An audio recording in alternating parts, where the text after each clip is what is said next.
What's good? We back in the building. 3kingsboxing.com. We here with another one. Of course, it's your boy 2K, and I'm joined with my man, Mr. Bo.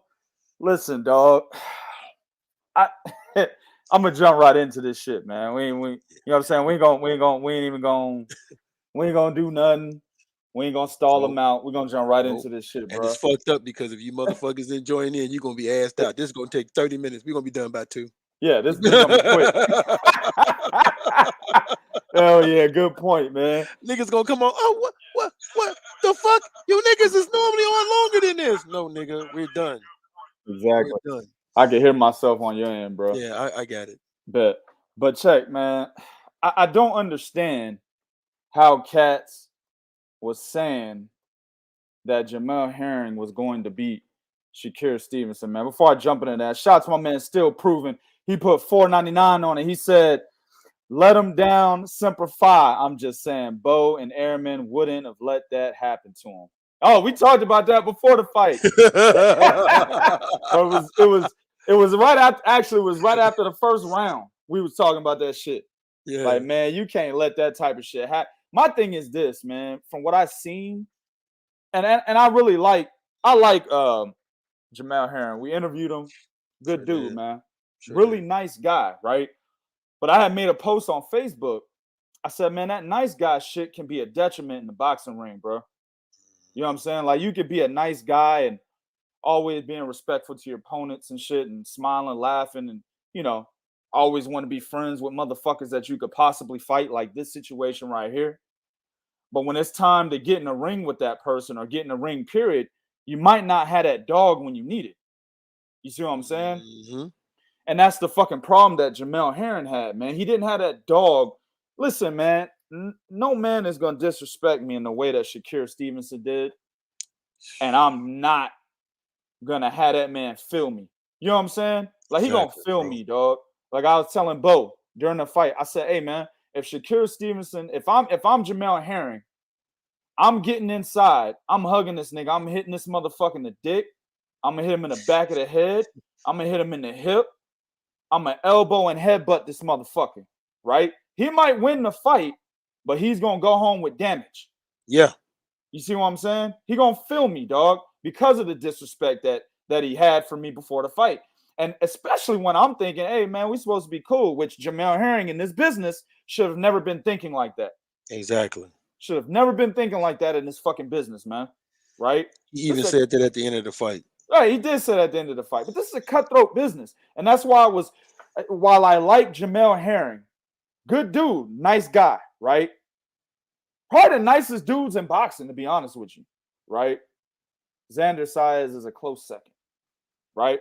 Mm-hmm. I was never a fan of Jamel Herring for two reasons. Number one, because I never really thought he had the elite level skill he would have needed to continue defending his belt as a champion, right? Because you can defend against Lamont Roach Jr., Yeah. right? A Yeah. fucking faded and a faded and moving up in weight Carl Frampton, right?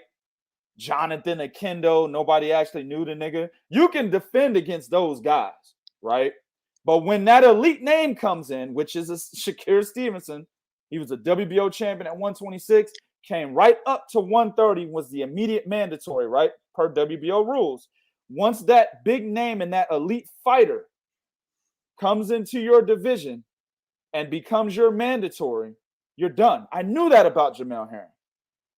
Remember, this is a guy that lost to Dennis Shafikov and fucking Ladarius Miller.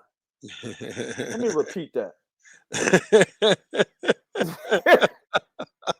I might go over some heads, bro. Dennis Shafikov and Ladarius Miller? Y'all even know who Ladarius Miller is? No, TMT fighter. Yeah, Mayweather fighter. Yep. Terrible. He's not good. And he lost to him, and it was fair. Wasn't no robbery, nothing like that. It was fair. Now, granted, he's gotten better since then, but he's not good enough to beat guys like Shakur Stevenson. He never has been. I think he would have struggled with Oscar Valdez. Hell, he didn't just really beat the dust off of an old faded Carl Frampton. He didn't. He actually didn't, yeah. Yeah. Hell, Lamont Roach Jr. hurt him in the 11th round. This is Lamont Roach Jr. This is the same guy that got a draw with fucking Orlando Cruz. You know what I'm saying? Yeah, he If did. y'all don't know who Orlando Cruz is, this is the dude, the openly gay fighter that was at their weigh-in with rainbow draws on, man. Yeah. He had rainbow draws on, bro. I'm not losing to that guy, bro. I'm not getting no draw against him either. But Lamont Roach, he had a draw with him. No problem. No problem. And That tried to same make it seem like that was, he should have been criticized for that draw. Mhm. That same guy went and hurt Jamel Herring in the 11th round of their fight, right? So Jamel Herring, like I said, good guy. I like him a lot. But this is boxing. It's a cutthroat sport. He's a nice guy with average skill sets. That's why you saw him get demolished against Shakur Stevenson. Bo, go ahead and break it down technically, and I'm going to jump in after you because I like when you do it before me. Break it down technically, man, and we're going to have the same opinion. I already know what this is. But since I'm not doing all the fucking talking out here, right? Break it down technically. Tell the people, dog, what did you see in this fight? What did Shakur do? And what was it that Jamel Herring was not doing that ultimately lost him the fight, man? Well, the number one thing Shakur Stevenson was doing was being first. Yep. That's the number one thing he was doing. He was being first. He was he was first to get his punches off. He was first to get into the space. He was first to do the counters. He was first to to engage. If Shakur Stevens took a step back, is because he wanted to take the step back to create space to throw his punches, and then step in when he needed to step forward. That's all he was doing, was being fast. The number one crucial thing you got to understand Shakur Stevens was doing was being first. That's number one. That covers it all. The second thing Shakur Stevens was doing was he was imposing his will on the champion and supposed bigger fighter. He was imposing his will, showing him, you're not the bigger fighter. You're not the motherfucker. I'm the motherfucker. That's just what he was doing. He was imposing his will. He was telling he was telling the champion, hey man, I'm serious about that shit. Like Jamel Herring should have saw when they spoke to Shakur. And Shakur said it best. He said, man, Jamel likes to get you to be friends and be cool with him and shit and respect him. And then you take that into the fight. You don't want to hurt him. He said, no, man, I want to hurt you because I want to win. Right. And I think Jamel should have started because Jamel was talking about some, he's not really that bad of a dude. I know everybody say that. I know he was doing that fight. No, he wasn't doing the fight. This nigga literally went to take a belt off you at the weigh-in. The nigga ain't doing that for hype. I'm sorry, dog. Man, I don't feel it was for hype. I think he, he said what he said at the end of the fight, because at the end of the day, they're all in the same gym, right? They all have the same people around them constantly. He still got to keep it cordial. But what Shakur really felt of Jamel Herring is literally the same thing that I felt of Jamel Herring. The only difference is Shakur is going to fight him, right? So his shit is more evident. You know what I'm saying? Yeah. He's like, I'm going to beat this dude's ass. I don't even know why people even think it's going to be a fight in which, there's going to be a lot of excitement, a competitive fight. Exactly. He knew this. He knew it, right? He knew it. And then the number one thing that Shakur did was that I thought was he was mixing up his attack. He didn't do the same. He never did the same thing twice with Jamel Herring. When he did do the same thing twice, Jamel was able to catch him. But he was mixing up the attack. He was body, head, coming around the punches coming around the punches when he had the guards up. When he felt Shakur was going to engage, Shakur didn't engage. That's why when Shakur would hit him, and then Jamel Herring would throw back and miss because he's thinking, oh, he's engaging. Shakur would do his thing and get out. When he thought Shakur wasn't going to engage, he engaged. So Shakur was a master at keeping this nigga off balance. What Jamel Herring didn't do was make it a dogfight. This nigga did not rough him up at all. Like, I'd have been trying to, like, when we clinched, I'd have threw Shakur Stevenson down in the clinch. Fuck you, nigga. I'd have threw that nigga down in the clinch. He did it. He did it in the second half of the fight. Yeah, he did. He let like 4 rounds go by before he actually did it in the 5th. Yeah. You see what I'm saying? And yeah. I don't understand for the life of me, dog, why he was standing on the outside trying to outbox Shakur Stevenson. Stevenson got arguably the fastest hands in boxing. Oh, man. You see what I'm saying? Arguably the fastest hands in boxing. And then on top of that, he's got an excellent IQ at his age, bro. Just going to say, for his age, his IQ is just... Yeah, it's an IQ that Jamel Herring has never fought as a pro. Yeah. You see what I'm saying? I think what was Shakur, like 24? I think he's 24 years old, something like that. Young nigga. Yeah, right. And acts like that too. It's a it's an IQ that he's never fought in the pros, bro. And then he has the physical assets that trump yours, bro. He's superior physically. Yeah. So why are you trying to fight him at his game when he's faster and smarter? I didn't understand that for the life of me, dog. You know what I'm saying? So in the 5th round, he finally started to get inside. But then guess what? Shakur can fight on the inside too. Yeah. and he fights better than Jamel does on the Fights inside. better than Jamel on the inside. Jamel Herring lost this fight to me. When Jamel Herring originally lost this fight to me, is when that first video came out. Shakur Stevens walking up to him in the gym, told him, "Hey man, where's my belt? Yeah. Next time I see you, better have my motherfucking belt." Mm. See, and Jamel was like, "I'm trying to figure out." He trying to joke. I'm trying to figure out who he talking. Remember, he was like, "This nigga, this bitch ass nigga showing up without my belt." Now he's saying this while Jamel is there. Jamel got his arm around him. Oh, Shakur, nigga. No, that's when Jamel lost the fight because Shakur was Agreed. serious. He like, nigga, I'm finna. Well, I'm serious, nigga. But that's that nice guy shit though, Yeah, man. man. Like, man, you gotta leave that shit out, bro. Yeah, You come back to the nice guy shit after business is taken care of, man.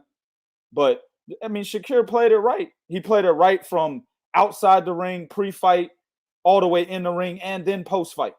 Played it yeah. absolutely correct. Acted like he had real-time animosity. I don't think he had animosity, but I do believe that Shakur thinks Jamel Herring is trash. I believe that. Oh, well, I be- Shakur thinks anybody whose name is not Shakur Stevenson is trash. no, I disagree with that. He don't think Terrence Crawford's trash. I disagree with that. Okay, He that yeah. really Well, I believes. mean, anybody he's gonna fight. Yeah, No, I you're right. disagree with that too. If he got in the ring with Devin Haney, he would not say Devin Haney was trash. I That's disagree you with know that. what? Yeah, you're right about If he that. got That's in the true. ring with Vasily Lomachenko, he would not say Vasily Lomachenko was trash. I disagree. He truly believed Jamel Herring was trash because he's seeing the same shit that I saw. Dennis Mhm. Shafikov, Ladarius Miller. Okay, who were his title defenses? Lamont Roach, whack, right? Yep. Jonathan Akendo, whack, and Whack. old Carl Frampton, whack. Whack. So he's seeing what I see. So he truly believed that Jamel Herring was a trash fighter, bro. And he played him that way. He played that card. Like, bro, I'm gonna beat your motherfucking ass. You trash, nigga. Yeah. That's what he did. And Jamel was like, "What? Wait a minute. I thought we were friends." And Andre Ward let the cat out the bag when Andre Ward said they sparred each other in the gym. So Yeah, Shakur Stevens already knew what he was going up against. He said, "Man, I already know I'm finna whoop this dude. I already know it. I didn't spar this dude. He ain't Shakur Stevens, like you said, he knew two things, and I don't care what nobody says. He knew that from a mental standpoint, you can shake Jamel. Why? And whether people want to admit this or not, and what do we say? Once a fighter quits or is perceived to have quit in a fight, once that happens, that stigma sticks with you, and you got to go through a lot to get it off, right? mm-hmm. And a lot of people felt that Jamel Herring took the easy way out in that fight where he had that cut. They said he took the Right. easy way out. Jonathan Akendo. Yeah. Jonathan, yeah, they felt he took the easy way out, and that stayed with him. And honestly speaking, he never did anything to get that off of him. Right. And Shakur knew that. Like if you're in the gym with a nigga, and Shakur probably asked him, "Hey man, what happened with that Jonathan?" "Oh man, I got that cut, but you know, man, I got big money fights coming up. I didn't want to take." "Oh, okay, all right, bitch ass nigga." All right, yeah. You Exactly. know? Exactly. Yeah, man. It I didn't like the matchup to begin with, man. First, stylistically, there's nothing that Jamel Herring could do to beat Shakur Stevenson. I've been saying this, bro, for a long time, man. I said this when Shakur moved up in weight, man. Yeah. You know what I'm saying? Because we saw the writing on the wall that Shakur Stevenson was more than likely going to take the WBO belt from Jamel Herring. Because Top Rank is like, oh man, Jamel Herring, Shakur Stevenson, yeah, we'll sacrifice Jamel Herring. He's 35 years old. We'll sacrifice him. I Yep. knew that was coming, bro. Yep. You know what I'm saying? Yep. So Agreed. when he moved up, you already knew what the deal was, man. There's nothing Jamel Herring could do. He's a B- level fighter. And cats are going to disagree with me on that. But all you got to do is look at his resume. Look at what you saw tonight. Look at what he couldn't do. Yeah, he's a B- level fighter. Go ahead, man. no. To further to prove your point is this right here, right? Top Rank, if they really wanted to, they could have made Jamel Herring versus Oscar Valdez. You know why they didn't? Because there's more money in Shakur Stevens versus Oscar Valdez, and they knew that. Oh yeah, absolutely. That's why they sacrificed. Notice they made Valdez. Valdez was a WBO champion at 126. He was supposed to went up to 130 and fought for that WBO belt at 130. Yeah. Instead, he went over toward the WBC route because this was a plan. They said, "Hey man, we already know that Shakur Stevenson is going to move up and grab a belt. We're not going to sacrifice Valdez. We can make a big fight with Valdez and Shakur Stevenson. Mind you, it's the same Shakur Stevenson that when Michael Conlon was his number one contender, they told Conlon go down in weight. No, nigga, you go down in weight. Yeah, right. Yeah, Colin was talking that shit for a little bit. He moved him down. You're absolutely right. Moved him down Yeah. in weight. See what I'm saying? And Shakur Stevenson versus Oscar Valdez is a much better fuck. This performance Shakur Stevenson gave, and then we saw what Oscar Valdez did. That sells a hell of a lot more than you would have gotten out of Jamel Herring and Oscar Valdez. Because Shakur's gonna talk shit and sell the fight. Jamel Herring's not gonna do that, and they know that. So no, man, Yep. you're right. They sacrificed him, but there was. I can't say there was the only thing I think Jamel Herring did wrong was just like Anthony Joshua. Why Anthony Joshua is over in America right now and openly admitting people are saying I don't have dog in me. Now here's the thing: if you know you got dog in you, you don't quote what people say you don't have, because when you got dog in you, you don't worry about what people think you don't fucking have. Right. See what I'm saying? So the fact that Anthony Joshua, the fact that this Jamel Herring is saying about him, about having that dog and being rough, the fact that you are saying that people are doubting me tells me you don't have it. Because I'm a nigga that know I got it. I know 2K's a nigga that I've seen it on display. 2K's a nigga that got it. Nobody can say you ain't got dog in you and it's gonna bother us. We be like, yeah, why don't you come over here and see how much yeah, nigga, why don't you come over and see how much dog I don't have? Let me show you how much dog I don't have. See what I'm saying? So the he didn't have the dog in him and he didn't have the skill. I really don't think there's anything Jamel Herring could have done. No. Whatever game plan they had for him, man. No. Shout out to my Brazil. She put 20 on it. She said, "Hi 2K. What's up, Bo? Thank you for." She said, "Thank you for the help on my bet, lending a little coin from it." That's what's up. That's what's up. Sending a little coin for it. Appreciate that, my Brazil. Man, look, the motherfucker could have had Bomac, Virgil Hunter, Nacho Beristain, right? Shit, he could have took Shakur Stevenson's fucking grandpa and K. Coroma, right? Reynoso, Robert Garcia, and Freddie Roach all in his corner for this fight, and he still wouldn't. All of them. Ray Arca, all of them. Customato, Angelo Dundee, all of them, bro. And they still wouldn't been able to teach him enough to be able to beat Shakur Stevenson. Bro, you got to have the skill, right? You got to have the skill. Then you got to be able to execute. You see what I'm saying? He's never had that kind of skill, bro.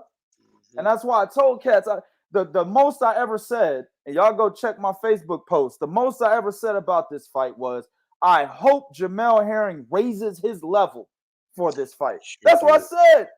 That's me telling you, him, given to us as he is, he's not skilled enough.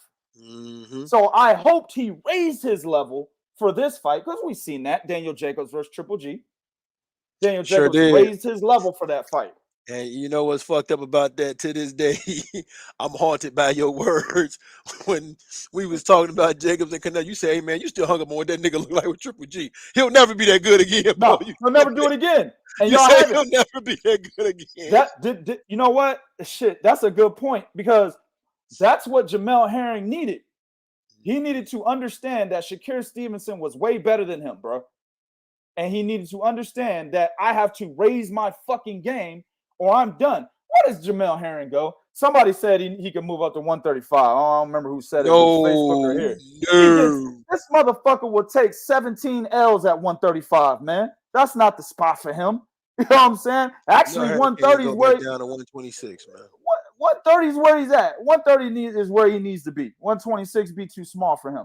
130 is where he needs to be. Shakur ain't sticking around at 130 for that long. He's gonna move up too. Look how big Shakur was for this fight compared to Herring. Herring, he was bigger than Herring. Go look at the fight. Shakur can go to 135. He's gonna do that. He's trying to get Oscar Valdez. After Oscar Valdez, I don't know if he wants to become undisputed or not because he hasn't mentioned that, but he wants Oscar Valdez. If he gets that fight and beats Oscar Valdez, which he will if that fight actually happens, he's going to 135. Absolutely. Jamel can stay. If he wants to still box, he can stick around at 130, wait for Shakir to go up because he'll never get a belt if Shakir is hogging them all, right? And then he can become champion again easily. 130 is perfect for him.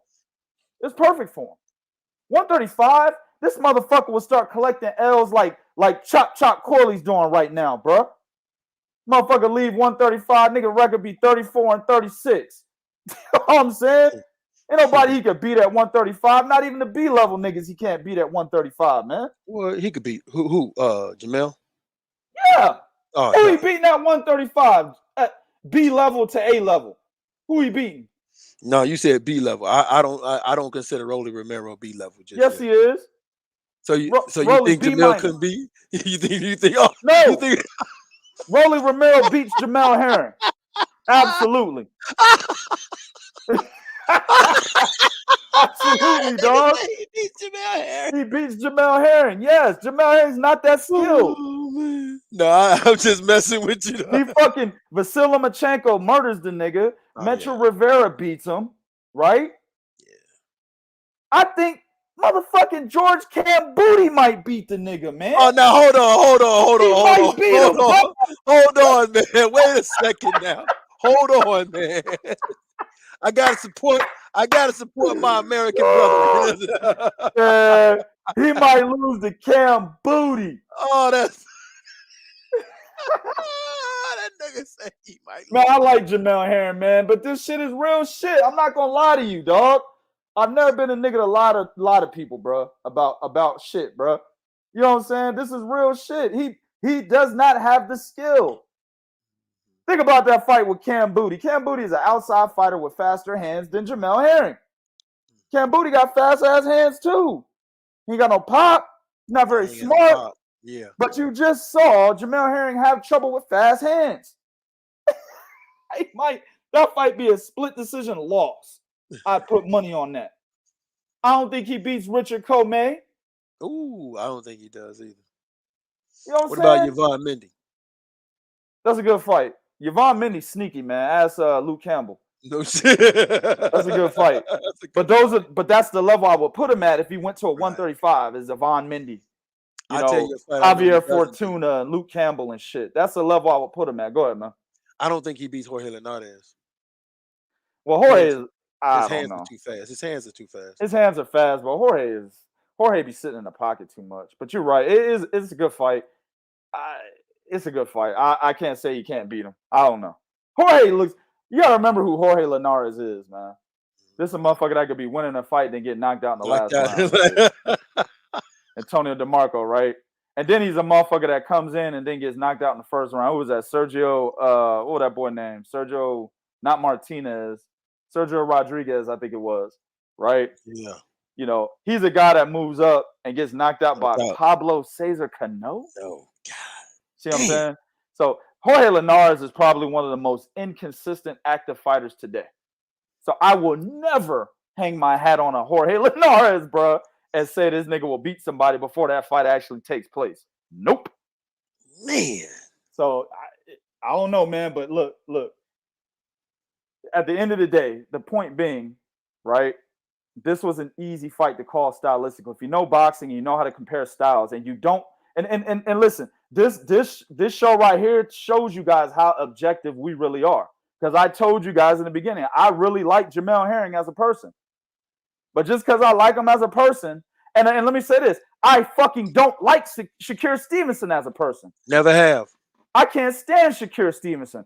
I think Shakur Stevenson is the epitome of how these little motherfuckers act today, bro. These young niggas, I don't like these young niggas, bro. Man, if you between the age of 17 and 26, automatically 2K don't fucking like you, dog. You gotta like prove to me that you don't act like them niggas, bro. Yeah, man. I automatically don't fucking like you if you're between 17 and 26. You know what I'm saying? No, automatic. And Shakur Stevenson and fucking is the embodiment of how young niggas act today. No respect for the old heads. Nope. Right? The nigga's disloyal. He seeks attention, right? Like bitches do. Hell, the nigga's even willing to fight bitches. You know what I'm saying? Nigga, if I hit a bitch with my left hand, nigga, she's in a coma, nigga. ICU. I can't even hit a bitch. Nigga, I'm too big for it. You know what I'm saying? But Shakur Stevenson walk around like, what, 150? My right leg weighs 150, nigga. You know what I'm saying? Nigga, I got wasted dreams that weigh 150, nigga. Yeah. Get out of here. Exactly, bro. Fuck out of here, man. So I don't like Shakur Stevenson, but I will say Shakur Stevenson is the future of boxing. That shows you our objectivity. Who can beat Shakur Stevenson? Who? That's a very good point. Paging Oscar Valdez, right? Oscar Valdez is not going to beat him. Oscar Valdez. Now, my man Ruben Gutierrez, my favorite troll, right? Favorite troll. He said Oscar Valdez and Shakur Stevenson is a 50-50 fight. I agree with that. If they fought on the 13th day and the 32nd, or the 13th fucking month and the 32nd day of the year, nigga, I believe it. Give me the 13th month and the 32nd day of that month. I believe that. Yeah, it's a 50-50 fight, nigga. You know what I'm saying? No way on God's green earth is Oscar Valdez, who just realistically lost to that same base style in Robson Conceicao, can make it a 50-50 fight against Shakur Stevenson, who fights way better than Robson Conceicao. Are you fucking kidding me? In every aspect. Exactly, Julito. Exactly. Dude lost his damn mind. Right. Nigga, Oscar Valdez don't even believe it's 50-50. That's why this nigga been ducking and running since 126. Yes, sir. Guess what I heard, Bo? Guess what I heard, sir? I heard they're talking about Oscar Valdez, right? Trying to fight Emmanuel Navarrete. They ain't even entertaining Shakur Stevenson, bro. No, they talking about Shakur and Lomachenko. That's what I was gonna say. I've also heard him going up to 135 exactly and fighting Vasily Lomachenko. I heard that too. They're not even entertaining Shakur Stevenson. You see what I'm saying? Because it's too much of a wash. I do agree with you though. That fight is more of a moneymaker than Herring Oscar Valdez. I do agree with that. But then on the flip side, Bob Arum knows that Shakur Stevenson murders Oscar Valdez. He's still trying to squeeze money out of Oscar Valdez because he can. He's a fan-friendly fighter. He has a backing, and he's a champion. You can squeeze money out of him. You don't feed him to fucking Shakur Stevenson. That's bad business. Yep. That Mexican fan base.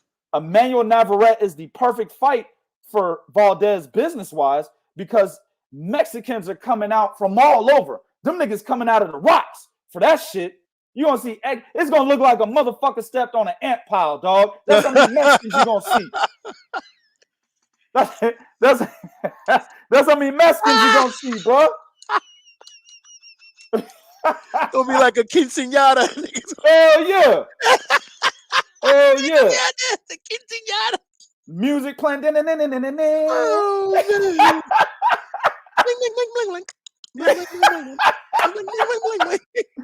That shit gonna be a fucking event, bro. So yeah, dog, the Emmanuel Navarrete fight makes perfect sense. Shakur Stevenson doesn't, from a top-ranked business perspective. Now, as a fan of the sport, right? Should Oscar Valdez, Shakur Stevenson happen? Absolutely. That's an opportunity to get closer to undisputed, right? Oscar Valdez holds a WBC. Shakur Stevenson holds a WBO. IBF is vacant, and the WBA Super is fucking vacant, right? So those are the only two champions in the division. There's a WBA regular champion, and Roger Gutierrez, who about to get his ass bitch slapped by Chris Colbert. But that's WBA regular. It's not a real belt. That's like the IBO, nigga. You know what I'm saying? Yeah. It's the IBO belt, but in the WBA organization. That's what that is. So the only two real champions are Valdez and Stevenson. So yes, they should fight and unify, right? And then maybe the IBF and the WBA Super, whenever Chris Cobra beats the shit out of Roger Gutierrez, they upgrade Chris Cobra to WBA Super. IBF has, my man Rakhimov, right? The cat that had the draw with Jojo Diaz. Rakhimov and Azinga Fuzal, who's number 2 in the IBF. Those two go at it. And they fight for the vacant title. Rakhimov's going to win that fight. So now you got Rakhimov, IBF. You got Chris Cobra, WBA Super. If everything works out the way it should, that's what's going to happen, right? Right. So Shakur can beat Oscar Valdez and then go unify with Rakhimov, who he beats, and then go easily beat Rakhimov, and then go get a big motherfucking fight with Chris Cobra, which I would love to see. That's an excellent fight to me. That's a very excellent fight. See? Now, that might not happen. I said no, because it makes sense. Yeah, exactly, because it makes sense. Very good point, Bo. Very good, because it makes fucking sense. Exactly. So, I don't know, man. Oscar Valdez, honestly, from a business perspective, don't say nothing. Keep quiet, bro. Keep quiet. Keep ducking, man. Real shit. Real shit. Oscar Valdez should be under the table right now. Ducking. Oscar Valdez shouldn't even walk around his house, bro. He should just crawl, nigga. Yeah, that's fucked up. He should just crawl. If he gotta go to the grocery store real quick, man. Niggas, he should act like he in Iraq. That nigga need to run out the door, go, go, go, go, go, rolling his shit to the car. That's what he need to do. Go.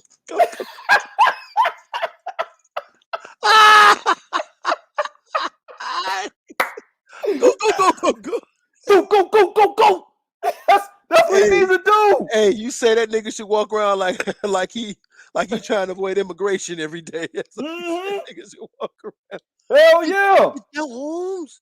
Vato. Get down, Debo. Vato. I'm trying to tell you, fam. That nigga should live in a bunker. Fuck it. They need to go dig this nigga a hole, bro. He just living there. Real shit. Because business-wise, it makes sense for Valdez to duck. Do I like it? No, but I understand the business. I fucking hate it. But I understand what Bob Arum's doing. Makes perfect sense for him to duck. Look at what happened when he ducked him at 126. He went up to 130 and fought Miguel Burchell and got a boatload of money. Yes, sir, he did. You see? It makes sense. Yep. Am I lying, Bo? No. That's done. That's what he did. And mind you, Shakur was on his ass at 126. Shakur even said, if Valdez drops the belt and don't fight me, that's fucked up. He said it.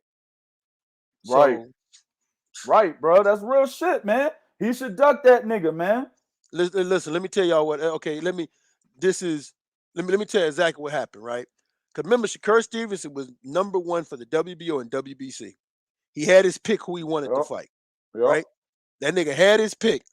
For some odd reason, Bob Arum told him, hey man, go after Jamel Herring. When he said that nigga Valdez was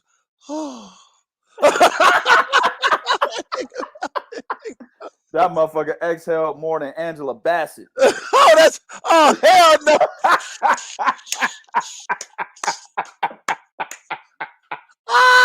Yo,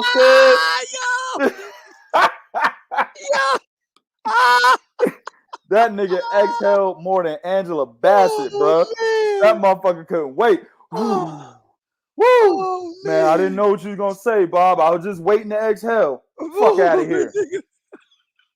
You know what I'm saying? Hey, he shouldn't. My Brazil, he shouldn't. From a business perspective, he should not. She said Valdez will never fight Shakur. He shouldn't. Because he gonna get his ass dusted. And you know what? To your point about that nice guy shit, and you're right. Shakur Stevens got 1.7 mil for this fight. Jamel Herring got 1.5. Man, get the fuck out of here, bro. You're not making more money than me. Nope, I'm the champ. That's that nice guy shit. See, that's what I'm saying. Jamel Herring lost a long time ago. Yep. He lost a long time ago. right? And I'm not saying that you ain't got to be friends. Listen, man, number one, dog. There are certain sports. There are certain things you do in life where you just can't befriend a motherfucker, man. You Yeah, just can't. yeah. Boxing is that sport. Football is one thing. Basketball. Boxing is that sport, dog. You Yep. cannot befriend a motherfucker in that sport. Can't do it. You just can't. If you do it, because what was Henry Tillman? Henry Right. Tillman and Evander Holyfield were good friends. Evander Holyfield sat in his wedding. He was like the best Was. man at Henry Tillman's wedding. And then they ended up fighting, and Evander knocked the nigga out like in the 4th round, right? The fight came after Evander was like his best man. Sure did. You could be friends as long as you understand that if you're in my way, I gotta bust that ass, man. Yep. But a lot of motherfuckers like Jamel Herring, it doesn't process. He took the fight, yes, right? I mean, Shakur was his fucking mandatory. He took the fight, right? Bob Arum was in his ass. If you don't fight Shakur, you're gonna be on the shelf like I did Nicholas Walters. That's what he said. You know what I'm saying? That's what he said, bro. I heard him. I was there. He said, man. Feel me? So Herring don't want to be like Nicholas Walters and shit. So he said, fuck it, I'll fight the nigga. He's my friend, though. I love him. But he didn't know how to process, right? Making friends in boxing and understanding that even if that's your friend, if that motherfucker's in your way, you gotta bust that ass, man. Yeah. It is what it is. Shit happens all the time in boxing, man. Man, listen, dog. That's why Terrence Crawford and Porter is so good, because remember at one point Crawford was reluctant, but Porter was like, no, motherfucker, don't be reluctant, nigga. We finna fight. Yep. And when Sean Porter said that, that's when Crawford, all right, motherfucker, you trying me now. He's like, all right, motherfucker, you trying me now. Yep. Legal Tender got a good comment. He said, let's be honest, all things considered, Jamel, excuse me, was an overachiever. What is that technically what we're saying, Bo? That he was an overachiever? Are we saying that he became a champion, right? Given he beat Masayuki Ito and defended his belt 3 times. But that really all was smoke and mirrors. It didn't really define, or let me say this, it masked, right, the talent level that he really had because of the accolades that he did achieve. Do you believe that's true? I agree with that 100%. Yeah. 100%, because you look at Masayuki Ito, right? Remember, Masayuki Ito was supposed to fight Miguel Burchell, then he lost. Masayuki Ito, from a boxing standpoint, the style that Jamel Herring had was perfect for a guy like Masayuki Ito. It wasn't like this nigga had great defense. It wasn't like that nigga had great footwork. Right. Masayuki Ito just tried to depend on outworking you, and he couldn't outwork Jamel Herring. Right. Then you have Carl Frampton. Well, Carl Frampton, like you said, Carl Frampton was number one, he was injury prone. He was old and was getting injury prone. He pulled out the fight got delayed twice because the nigga, I think the nigga broke a toenail or hurt his pussy or some shit. He did some shit. That nigga had a yeast infection. Yeah, yeast infection. Some shit, right? Okay. Damn. He was hurt, right? So then he goes into a fight, and we saw what happened. Then, like you said, he fought Lamont Roach Jr. Well, we know what that nigga was like. Man, that nigga last name is Roach, bro. Come on, man. He fought Lamont Roach Jr. Ain't too much you can expect out that motherfucker. Exactly. So when you put it in a vacuum and you look at it, no, that's a correct statement, because if you look at the guys he fought, the guys he fought was perfect for his ability, for what he really could not do. So yeah, you can say he was an overachiever, but because all you gotta do is look at the Jonathan Akendo fight. When he got down and dirty in that fight, that motherfucker's like, oh no, I got a big fight. I got a big fight ahead of me. No. Yeah, exactly. He's like, oh no. I got a big fight ahead of me. And that's exactly what it was. It's to not take no credit from him as far as his willingness to get in there and fight. It doesn't take credit away from that. No. But the guys he fought en route to where he got to, yeah, most definitely, man, he was an overachiever. So we've already talked about Oscar Valdez, right? We kind of strip that to the bone. Really nothing Oscar Valdez can do to beat Shakur Stevenson. I mean, he's gonna come forward. Shakur, he's too smart, man. Dude just gonna back up and just pick this nigga off. It's a more exciting fight than what Jamel Herring was trying to do tonight because Oscar Valdez is going to apply relentless pressure, right? Mm-hmm. And to be quite honest with you, that's a fight that Shakur Stevenson hasn't seen as a pro yet from that kind of boxer that fighter that is Oscar Valdez, right? From his prestige. But given the IQ, let me put it to you this way: Vasily Lomachenko is one, Terrence Crawford's another, Errol Spence's another, right? Mm-hmm. Shakur Stevenson falls in that category, and the category is this: fighters, and Andre Ward was another one, right? Fighters that you don't need to see them in the ring with elite level talent to know that they have elite level talent themselves, right? Yeah, Floyd okay. Mayweather was another one, right? Yeah. We don't need to see, Shakur Stevenson go up to 135 and fight Devin Haney to see if he's elite. We don't need that. We know skill wise, right? If you know boxing and you know how to look at, you know what you're looking for in the ring based on the style that's being presented, right? Because different styles, you got to be good at different things, right? Yeah. So based on the style that's being presented, if you know what you're looking for, and you can see that fighter is damn near mastering, right, the most important aspects of that style, he doesn't need to fight an elite fighter to understand that this nigga has elite level talent. That's Shakur Stevenson. So while Oscar Valdez will present a dynamic that Shakur Stevenson had fought as a professional, it wouldn't matter because the ring IQ that he has, he's going to pick Valdez off. Easy work. Probably stop him, fam. Probably stops Oscar Valdez, man. All you got to do is watch the Robson Conceicao fight. Oscar Valdez has one motor and one motor only. You know what I'm saying? Especially against a boxer. One motor only. And Shakur is a way better boxer than Robson Conceicao, man. Oh, his defense is better. His counterpunching is better. Yeah. His footwork is even better. Yeah, absolutely. So, man, that's easy work. So we done with Oscar. Oscar, keep ducking, right? Dimitri Andrade is one of those fighters too. Right. We're done with Oscar. Keep ducking. Keep ducking, Oscar. But I said a question earlier in the show. Who beats him? In and around, not even who beats him, fuck that. Who gives Shakur Stevenson a great fight in and around the 130 pounds division? Now, let me start it off. Okay. Because it's already been said in here, in this chat, and it was also said on Facebook as I made my Facebook post. Vasily Lomachenko. Mm-hmm. Stylistically, mm-hmm. that is a fight, right? And Bo, you mentioned, Bob Arum said, and we probably got the article on 3kingsboxing.com, right? Bob Arum said that he's looking to make that fight in the future. Shakur Stevenson versus Vasily Lomachenko. Yes, he was. He said this back when Devin Haney was trying to fight Lomachenko, before Lomachenko was the franchise champion. Exactly. Yeah, good point.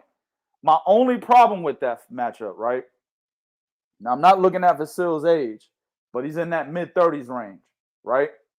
My only problem is you're talking about Shakur Stevenson versus Vasily Lomachenko when Lomachenko is probably like 37.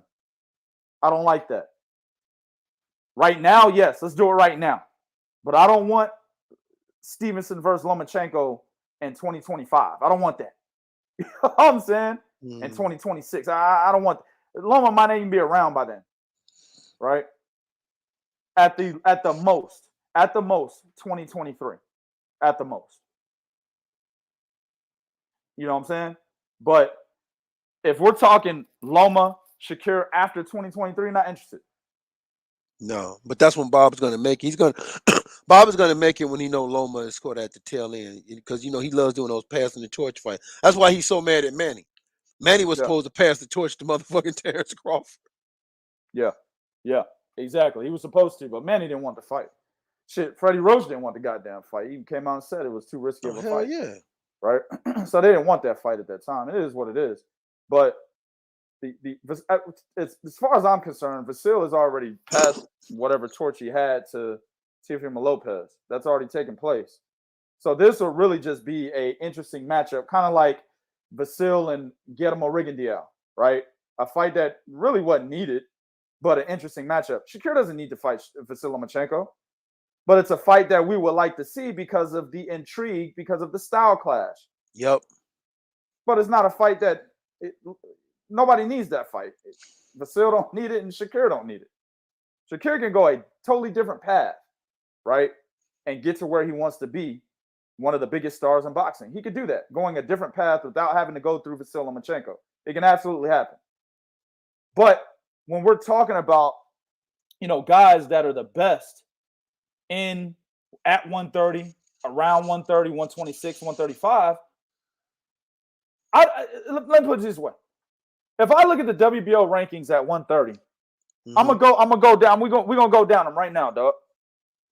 I don't want to see him fight Yakubov, who's the Tajikistani cat, right? He's okay. He's from the same country as Rakhimov, the dude that had to draw with Jojo Diaz, right? The first 5, I don't want to see him fight. I don't want to see him fight Archie Sharp. Not interested. No. I don't want to see him fight Abraham Nova. Not interested. Nova's okay, but right? Lamont Roach Jr. Let me just go to the next one. Joe Noine, right? Not interested. Joe Noine is somebody to look out for, but Shakur kills them. It's easy work, right? Mark Urinov, don't even know what the fuck that is, right? Albert Bell, not interested. Ruslan Kamilov, not interested. Suke Saka, not interested. Matthias Ruda, not interested. Luis Lopez, the dude that just beat Gabriel Flores Jr., not interested. Right? Zelfa Barrett from the UK, not interested. No. He's whack, too, by the way. Highly overrated. Fast hands, but overrated. Xavier Martinez, up-and-coming prospect, right? Shakur embarrasses him and puts this nigga right back down at prospect level, right? Not interested. Joshua Wahab, don't know him. Sultan Zerbek, don't know him. That's the top 15 in the WBO right now at 130. So you have to start looking at other names that are not even in the fucking rankings for the WBO at the division he's in, right? So then you go look at Vasil Lomachenko, right, at 135. We're talking top names, nigga. Ryan Garcia, Devin Haney, Teofimo Lopez, top names. Tank Davis, right? You go to 126. We're talking about Chris Colbert, right? As I had just mentioned. Emmanuel Navarrete, right? Mark Magsayo, Gary Russell Jr. Those names, right? 126? That's 126, what I just mentioned. Kid Galahad. That's a decent fight. It's a decent Kid fight. Galahad don't have enough volume. Yeah, it's a decent fight. Gary Russell is the most not intriguing a decent one for fight. me. No, fuck that, nigga. Don't try to change the subject. Kid Galahad is not a decent fight. There's not enough volume. There's no volume there. Shakur Stevenson stays on the outside, outbox him all night long. 120 to 108. I'm calling it now. Kid Galahad. I like Kid Galahad. I like his defense. I like him. Yeah, I'm about to say 117, 111. 120 to 108. No, sir. How does he win 3 rounds? How the fuck does he win 3 rounds with no volume? Is the fight in the UK? Yeah. Okay. That's where most definitely that fight would be in the UK. That makes sense. If the fight's in the UK, yeah, all right, I got you, dog. That's the only way I take it if I'm Kid Galahad. Right. Nah, man, but yeah, you can throw him in there, Kid Galahad, right? Hell, go down to 122, MJ, Stephen Fulton, right? Not so much Brandon Figueroa. But Stephen Fulton is that's a good one. That's the one. I still think Shakur can beat him, but I think that's a good tough one for him right there. But that's the one. If you go down, if we name the main players, right? At 122, it'll be Stephen Fulton, MJ. Go to 126, it'll be Gary Russell Jr. and Emmanuel Navarrete, right? 130, there's nobody there, right? 135, you got Teo Vasil, Devin Haney, and that's it. And Tank. That's it. Mm-hmm. So out of all those names that I just mentioned, who beats him, Bo? Who gives him beats him? Who gives him a 50-50 fight out of all those names I just mentioned?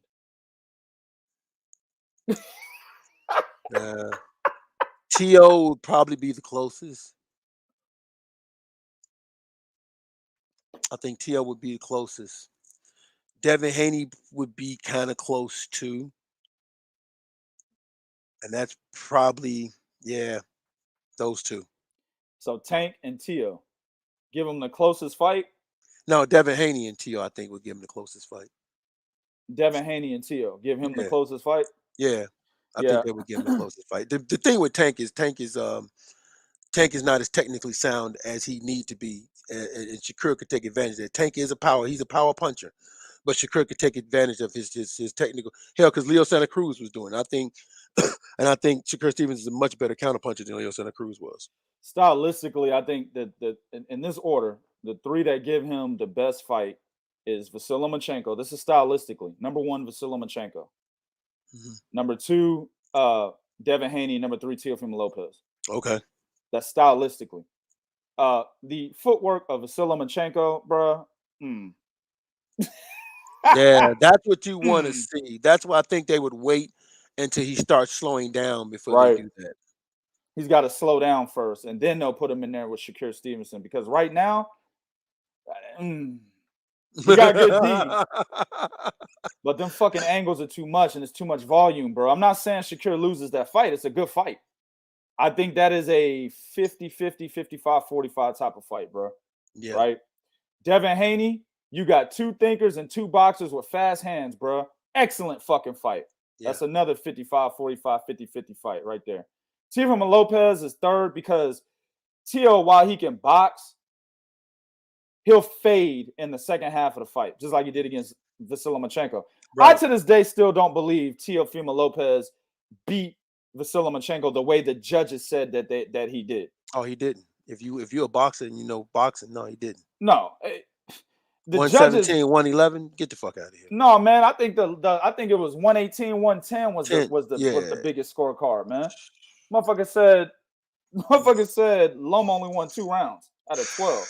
I'm sorry, bro. From round 6 to fucking 11, that was Loma. Round 11 being the most decisive round one in the fight. Round 11, I almost thought Tio was getting knocked out. Oh, everybody was. That was the most decisively won round in the fight. Tio did not beat Vasily Lomachenko better in any round in that fight than Vasil beat him in the 11th. That was the most decisively won round, bro, in the fight. And then Tio went through that adversity, almost got stopped in the 11th, came out in the 12th and won it. Now, if you want to give Tio the fight, that 12th round is why he won. It was that close. It was not no 118, 110. What the fuck them judges were looking at, man?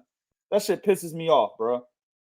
But I don't think Tio beat Loma the way that the judges are saying, right?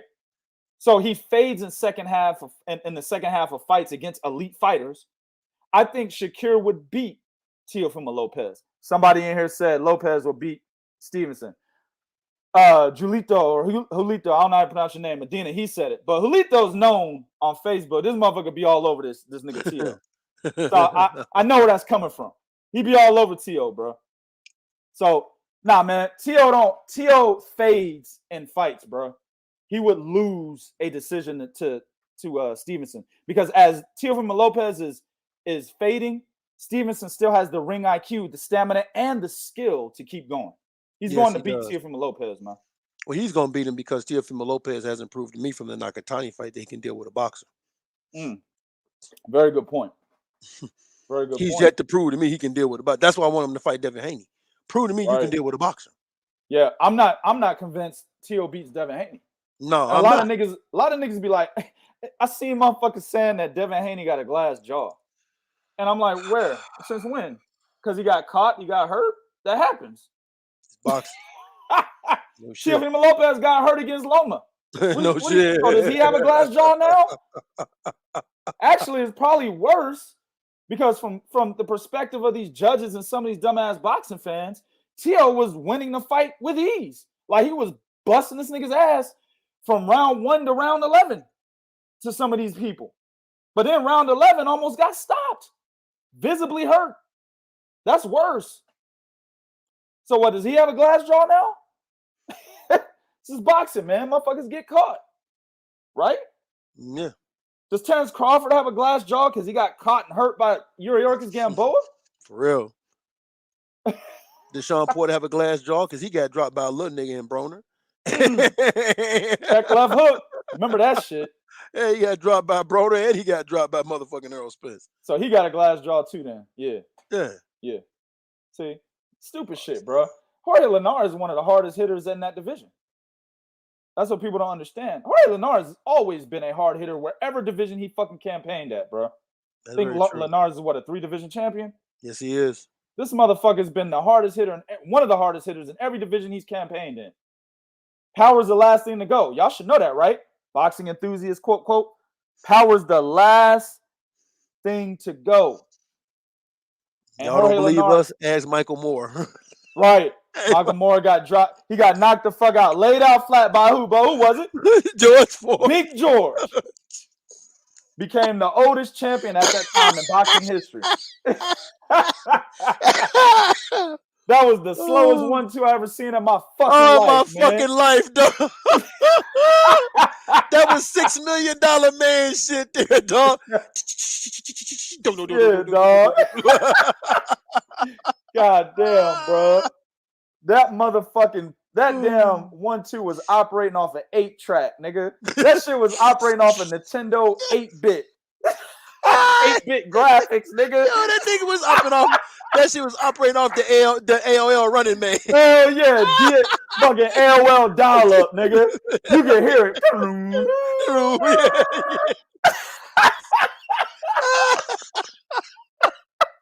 Slow ass shit, man. And Michael Moore got hit by that slow ass shit. That motherfucker was out of there. Oh, right? dog, lip busted and shit. I don't think I'm lying, man. Oh shit.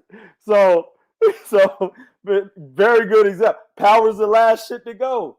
And Linares caught that motherfucker, man. Hell, nigga, I'm impressed that he only had Bambi legs, nigga. He didn't fall. That shit was a flush shot, bro. From his power hand. That motherfucker should have went down. You know what I'm saying? Lomachenko went down, motherfucker. Very good point. I'm glad you mentioned that because cats talk about. See, this is why you need to know boxing because cats will talk about. They'll say Devin Haney loses to Teofimo because he got robbed by Jorge Linares. Well, Jorge Linares knocked down Lomachenko, and Lomachenko, in my opinion, almost beat motherfucking Teofimo Lopez. Man, look, bro, he sure did. He sure did. Now, it was a body shot that Linares landed, but whatever. What's the difference, right? He still got dropped by Linares. Devin Haney did not get dropped. Motherfucker danced a little bit. You know what I'm saying? The motherfucker did the cha-cha-cha, nigga. And went back to the corner. That's what it did, bro. Motherfucker slide to the left. That nigga, that nigga did the stanky man all the way. That nigga did the stanky leg all the way to the corner. That nigga was stepping in the name of love with R. Kelly all the way to the corner. Step. Step. Where y'all gonna find this kind of shit at, man? Your favorite boxing station ain't doing this kind of shit we doing over here. That nigga looked like he got drunk and smoked a spliff, dog, at the same time, nigga, when he got back to that corner, man. I was like, whoa, okay, he made it. That's what it looked like. Like, fuck, man, but shit. Floyd Mayweather got hurt by Maidana. People forget about that. Bro, Floyd Mayweather got hurt by Maidana. He got hurt by Chop Corley. You know what I'm saying? Right. So Floyd got a glass jaw? Yeah, Mosley. Yeah, Mosley. So Floyd got a glass jaw? Floyd's jaw is the most underrated aspect of his skill set, bro. It was his jaw. Everybody talk about his defense and his speed, his jab. Man, his fucking chin was probably the best thing that he had, bro. Because Floyd could get hit with big shots like Maidana. Maidana hit Floyd with the same shot he hit fucking Adrian Broner with, right? That chopping overhand right hand. And Adrian Broner literally did the Harlem Shake, nigga. That nigga did the Harlem Shake, bro. I never seen, bro, to this day, I've never seen nothing like that. That nigga still, hold on, wait a minute. He didn't just do the Harlem Shake. That nigga shimmied to the second rope. Yo, know you nigga, go against the first row. That nigga shimmy down to the second row. Like, I have God damn. never seen anything of the sort, bruh. To Ah! this day, bruh. That where the memes at on that motherfucker, man? We need some Oh. memes on that shit, dog. Right? Oh man. But yeah, dog, like he hit him with the same one. Floyd did a little stumble, grabbed the ropes, and went to his corner. And got hit by it again after that because Maidana's jab was fucking with him. Because Maidana not supposed to have a jab. Robert Garcia taught him before he fought Floyd. Actually, before he fought Broner. So that jab was fucking Floyd up, and he wasn't defending the overhand right properly. And got hit by it several more times in the first and the second fight. Mm-hmm. That motherfucker's chin was beautiful, bro. Probably one of the best chins in boxing, but wouldn't get the credit for that, right? So you see a nigga get rocked by a motherfucker that's got excellent power like Jorge Linares. That's not a knock on him. You know what I'm saying?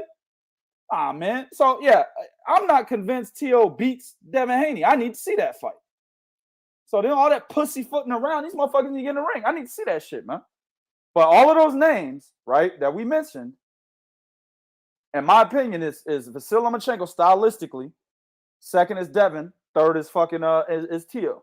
Chris Colbert and going down to 122 and talking about Stephen Fulton, those are far off fights. But if they did happen, they right there too. Maybe fucking fourth and fifth, you know what I'm saying, respectively. Right? Ryan Garcia, he gets fucked up. Easy work. Well, Gary Russell. Gary Russell, I think the speed, the hand speed, and the ability to box from the outside, Gary Russell loses. Gary Russell's too flat-footed, man. People don't know that about him. Yeah, he's too flat-footed. Don't know that he is very flat-footed. You're absolutely right. That's what lost him against. That's why he got beat by Lomachenko so badly. Yeah. Like it was a fucking, it was a majority decision, which it shouldn't have been. Loma should have won that unanimously, but that's why. I mean, Loma was styling on the nigga, man, because he's too flat-footed. Shakur Stevenson would style on him the same way. I like Gary, but nah, man, that's not a good fight for him, dog. So nah, he will beat him pretty handily, in my opinion.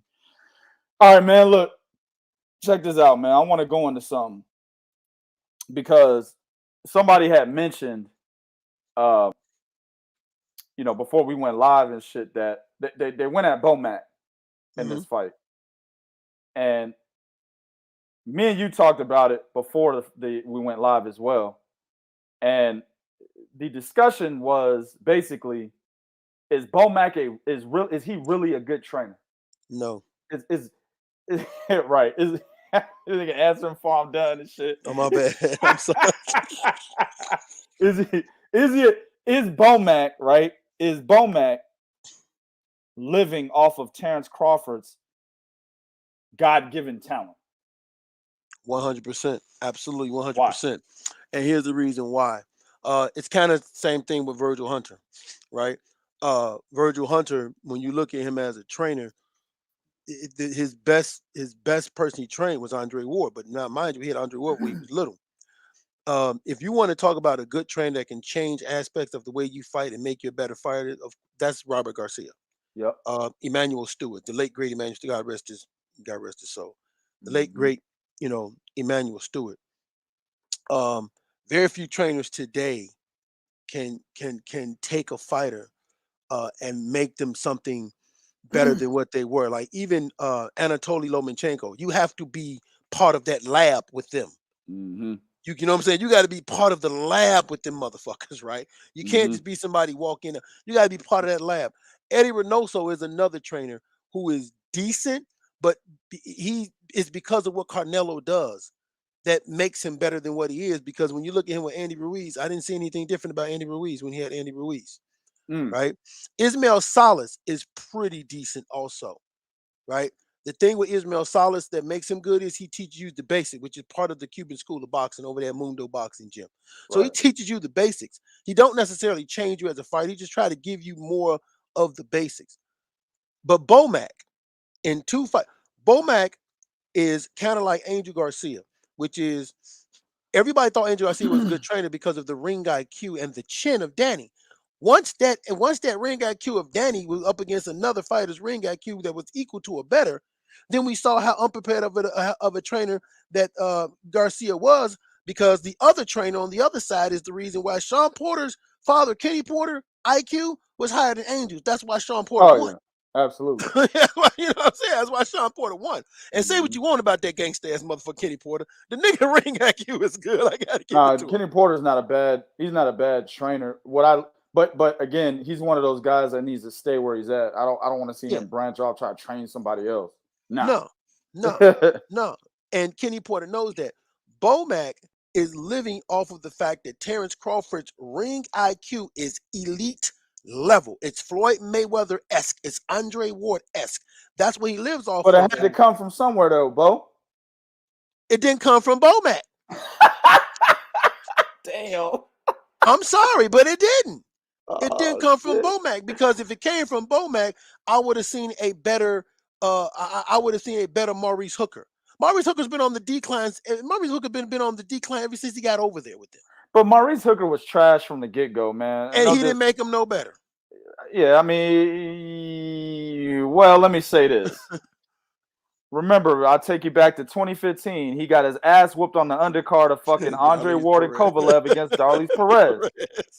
That Maurice Hooker would have gotten knocked out by Alex Saucedo, in my opinion. That Maurice Hooker that fought Darlys Perez in 2015 would have gotten knocked out by Alex Saucedo when he fought him, I think, 2017 or 2018? I think so, yeah. He would have got knocked out by him. So I'm not going to say Bomac didn't make him better. However, I will say that Bomac couldn't make him the fighter he should have been, given he was a WBO champion at the time. I agree with that. And then we saw what happened tonight with Jamel Herring. I think the thing with Bomac them is this. I think they have a plan, and they're steadfast in executing that plan to where there's no plan B. Because mind you, he wanted Jamel Herring to start pressing Shakur Stevenson, hitting him anywhere and jumping on Shakur Stevenson. Mm-hmm. And when he did, and it wasn't working, Bomac them didn't tell him nothing different. They said, okay, wait a minute, plan B. Let's do this, let's do that. They didn't tell him nothing different at all, period. So he most definitely lives off the fact that Terrence Crawford is the fighter that he is. Because go ahead. No, go ahead. No, I was just saying he lives off of it, because when I watch how even Bomac is talking, when I watch how Bomac is giving instructions, he don't even give instructions like he's watching the actual fight and seeing what's going on. I'm not gonna say, but I'm not gonna put him in that category. Angel talking about some bend your knees. No, he ain't nowhere near that bad. I'll definitely give you that. He can be inspirational at times. I'll give you that. Bomac, listen, man, I'm gonna put it to you. Just my man Felipe Bautista said Floyd Sr. is better than Bomac. Floyd Sr. is actually a decent trainer. Yeah, that's no comparison, man. But check this out, man. This right here, this comment by Legal Tender, man. Bomac's weight is a little concerning. He really needs to get his health in order. That's why I wouldn't choose Bomac as my trainer. Man, the way I feel is that if you're a trainer, you have to live the life, right? This is no different than if you're an out of shape person, right? And you're trying to get into shape, but you don't have the drive to do it, alone. So you hire a personal trainer to help get you into that shape, right? That personal trainer, would you hire them if they're fat, sloppy, stomach hanging over their fucking ball sack? You know what I'm saying? The stomach is sitting in between they fucking knees and shit. Would you hire that trainer? Or would you hire a motherfucker that looks the part? Right? Now, granted, Virgil Hunter don't look the part, but Virgil Hunter's got the background. He used to be a kickboxer. I trust him. Right? Right. Freddie Roach don't look the part. Hell, the motherfucker looked like he probably couldn't do anything, honestly. However, he used to be a boxer. Not a very good boxer, but he knows his way around the ring, right? Yeah, he does. He was actually in the shit. And then he's been a trainer for so fucking long, he knows what he's talking about at this point in time, right? Robert Garcia doesn't look the part. However, he's a former world champion. You know what I'm saying? Fought some of the best fighters of his day, right? So all of these guys, while some of them don't look the part, they have the resume to back it. They have the track record to back it, right? What does Bomac have? I mean, I need some amateur training and shit, whatever. But what does he have? Right? I'm sorry, bro. The look alone, I'm not hiring Bomac as my trainer. Then he really doesn't have the prestige level, right? Then you go and look at Terrence Crawford. You say, damn, but look who he's with, right? And look at the guy that he's gotten into become a 3-division champion, right? An undisputed champion in one of those divisions, right? Unified in the other. And then he's the WBO champion in the third for 17 years, right? You look at that, you say, man, this motherfucker's accomplished as hell. But then you got to go look at the type of advice that Bomac gives. Go watch Bomac and Terrence Crawford fights. What advice is he really giving? None, not much, because Terrence Crawford in every fight that he's been in, he's dog walking niggas. Yep. So what advice does Bomac need to provide? Right? Yeah. When you look at the training videos, Bomac just sitting back chilling. Yeah. Motherfucker got a hot dog, a sandwich, a burrito, a burger, and some chips all at the same time. Eating. And the motherfucker, he ain't got no tray, bro. He sits him right on his stomach. Nigga, he can stand up and put food on his stomach. That's how fat the nigga is, bro. The nigga's so fat, he got that lean back. Oh, man. Oh, that nigga got that lean back like Fat Joe, nigga. He just stand there, back arched all the time, like, nigga, you standing up straight? The motherfucker got the lean back, can sit a sandwich, whatever the fuck he need, right on his stomach, and sit there and train you and eat at the same time. That's what he does. The nigga's so fucking fat, dog, that Jamel Herring needed instruction. This fat nigga couldn't get in between the ropes. You saw that? You saw that? Are you kidding me? I'm sorry, bro. The best trainers right now and in the past are in your face. There needs to be a in your face, right? There needs to be an in your face confrontation between you and your trainer. In your face, let me say conversation instead of confrontation. In your face conversation between you and your trainer, right? Especially when that fighter's getting his motherfucking ass mollywopped, bro. Right? Yeah. Virgil Hunter is the nicest trainer out there in terms of, soft-spoken and shit. Virgil Hunter talk like he's always trying to pull a bitch. That's how he talks. Right? Yeah. Just go out there, just work the jab. And when you work the jab, you're gonna come across with the right hand. If he comes in with his head forward, just come up the top with the uppercut, okay? That's how he sounds. But I take you to Andre Ward, Sergey Kovalev 1. What happened, Bo? Oh, when Andre Ward got dropped, Virgil was in that ring in his his ass. Motherfucking face. He was up in his head. Look at me, Dre, look at me. Yep. In his face.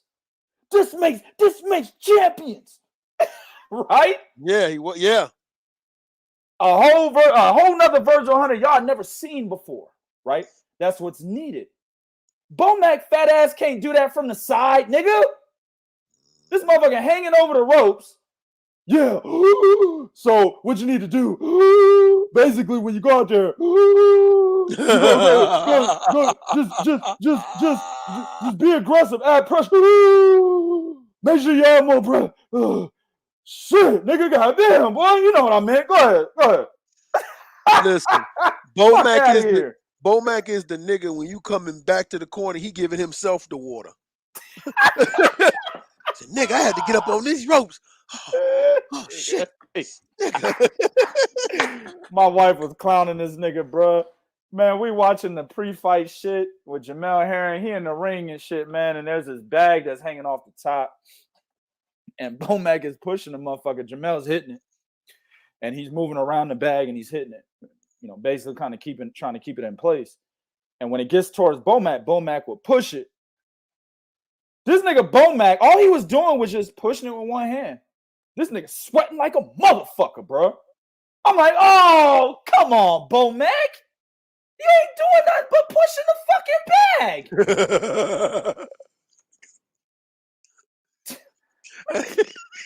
Fuck, this nigga sweat glands wide the fuck open, nigga, from pushing a bag that weighs maybe 40 pounds, 50.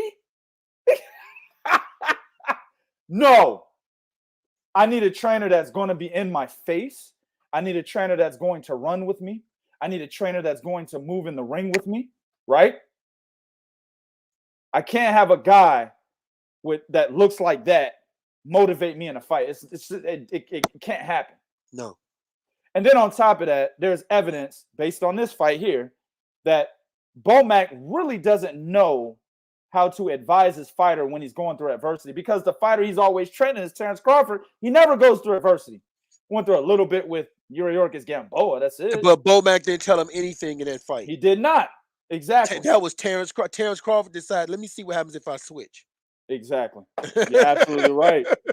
He didn't tell him shit. Just like he didn't tell Jamel Herring shit in this fight. Now, the game plan was correct. I'll give him that. The game plan was, and I think my man's still proven up here, he disagreed with the game plan. But I actually agree with it still proven. Let me tell you why. Because Jamel Herring trying to outbox Shakur Stevenson, it got you what you saw in the first 4 rounds of this fight. Oh, it was horrible. It was a wash, easy work, right? He had to go in there and bully Shakur Stevenson. First of all, he was supposed to be the bigger fighter, but he wasn't. He fucked up there. He should have rehydrated to about 140. You know what I'm saying? But he wasn't. He fucked up there. That was wrong, right?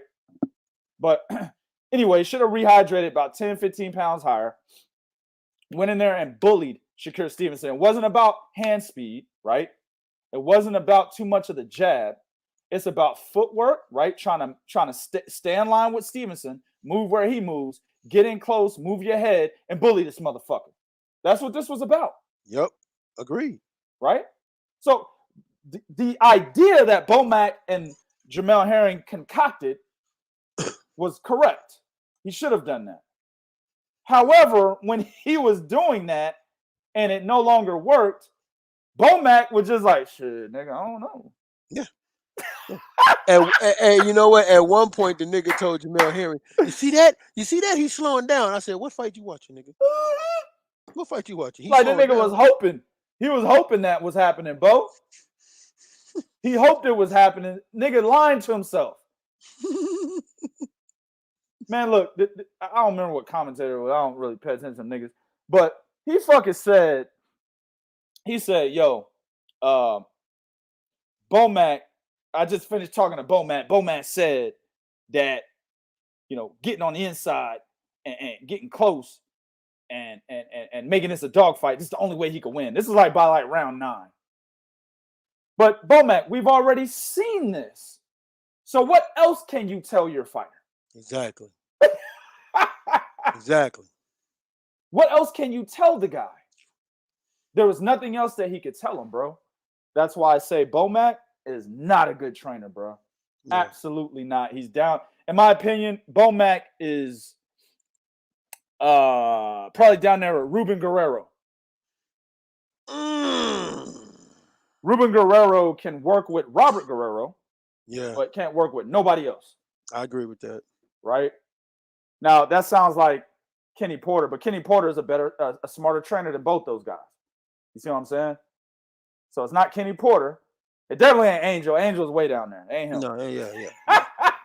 That motherfucker way down there, bro. Yeah. It ain't that him. bend your knees put him down there forever. Bend your knees. What? That put him down there forever. Danny Garcia should look this damn and be like, what the fuck is you talking about? What the fuck is that? How the fuck is that gonna win me around? Nigga, bending my knees. Oh my God, bro. I agree with that still. He said, now I agree with the game plan. No way he could have outboxed Shakur Stevenson. Just no strategic explanation. I agree. You're right. There wasn't. That's exactly what I'm saying right now. You're absolutely right. Didn't say nothing else. And then when it didn't, like I said, when it didn't work, he didn't provide a plan B, C, D, No. F, E, H, I, J, K. Didn't provide none of that. I honestly don't think they do proper film study. Well, and that would make sense because of the type of fighter Terrence Crawford is. See, he's stuck in his ways. It's funny. The question I said, is he living off of Terrence Crawford? That's the question I posed, right? Mm-hmm. The thing is, his whole training style is because of how Terrence Crawford fights. Yep. It's not the other way around. It's not Terrence Crawford fights because of Bomac's training style. No.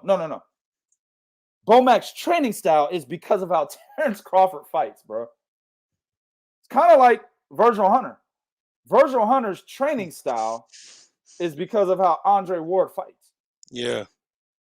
That's why Virgil Hunter went over there to Amir Khan, couldn't do shit for the nigga.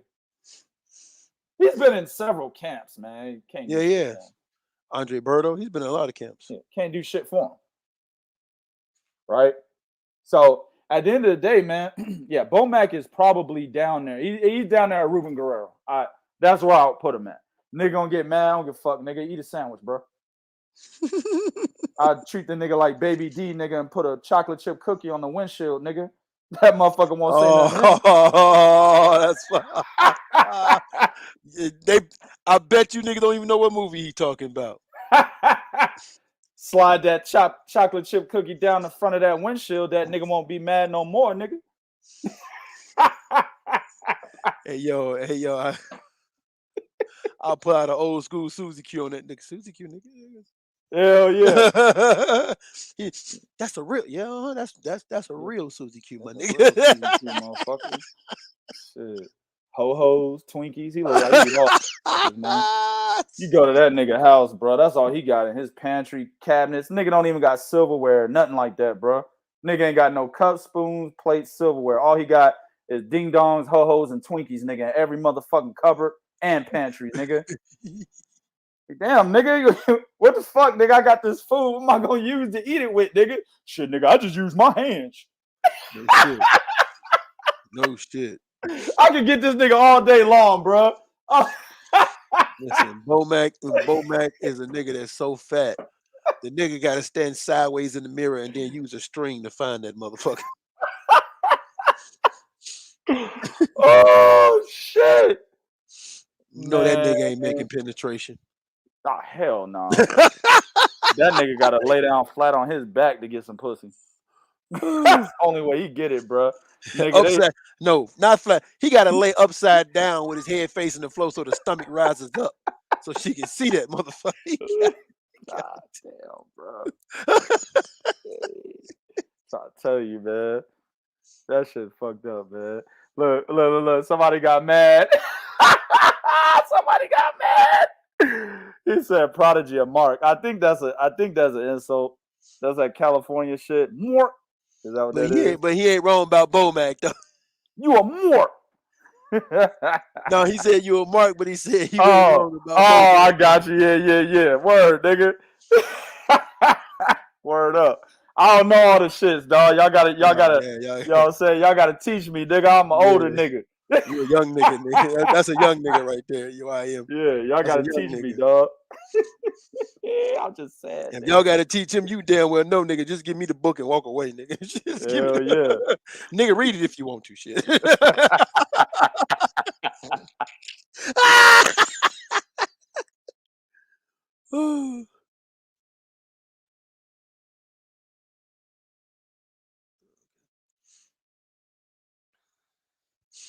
So yeah, that nigga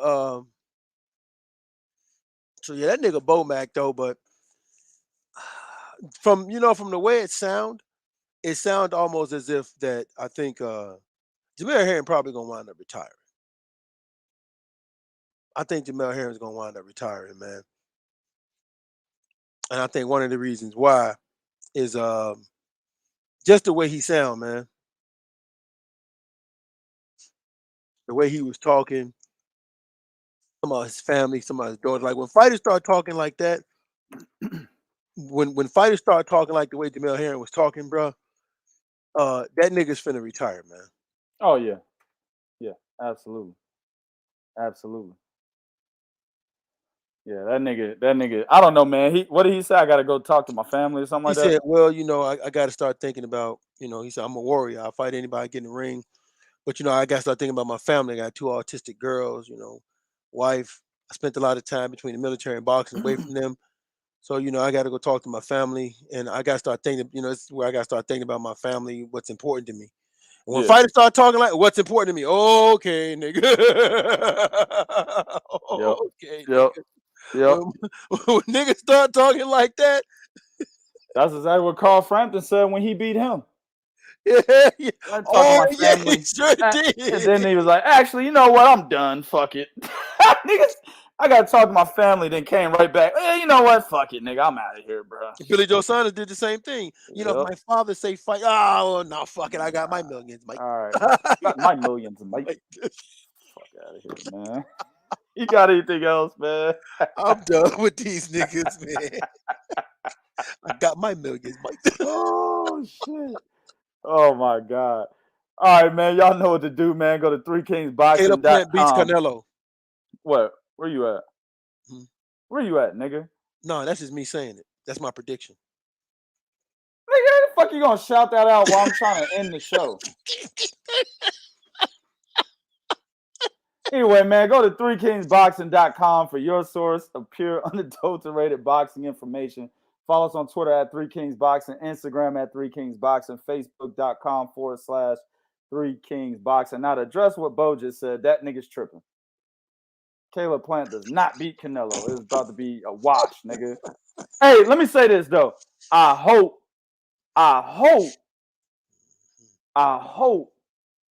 Caleb Plant does way better than Billy Joe Saunders. I hope he does, bro. Mm-hmm. I'm hoping he makes this a good fight because, listen, man, niggas is going to get mad. I don't give a fuck, man. This is a cherry pick. Canelo talking about, yeah, I'm going for undisputed. Motherfucker, you could have did that at 160 and fought Demetrius Andrade. You had the IBF, the WBC, and the WBA. And you decided to go for that franchise tag bullshit and didn't even look at Demetrius Andrade. You could have fought him, bro. So I don't want to hear you care about undisputed. Man. Fuck that. You care about undisputed because you went to 168 after David Benavidez got stripped because he didn't make weight against what a boy named Angulo, a leader Angulo or whatever his name is. Didn't make weight against him. Saw that the WBC was wide open. Didn't have to worry about David Benavidez, right? Hey, Caleb Plant ain't fought nobody, YM. Caleb Plant fought a fucking tax attorney and a paper champ. Finger butts. And then a nigga named Finger Booty. Who the fuck did Caleb Plant fight? He didn't fight nobody. So Caleb Plant is in the same boat as Demetrius Andrade. If you want to be real, they're in the same boat.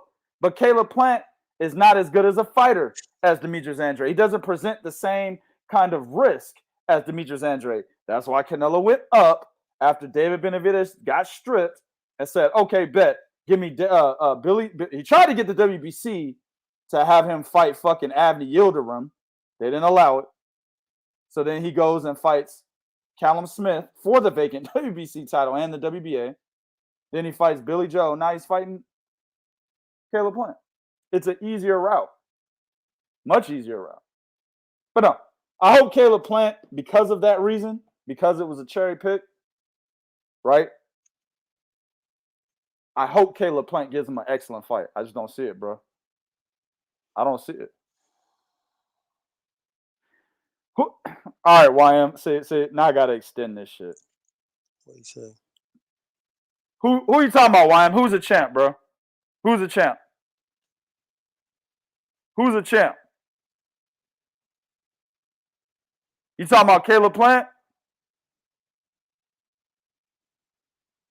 Fuck it, I'll go with it. He's saying Plant is a champ because I said it was a cherry pick.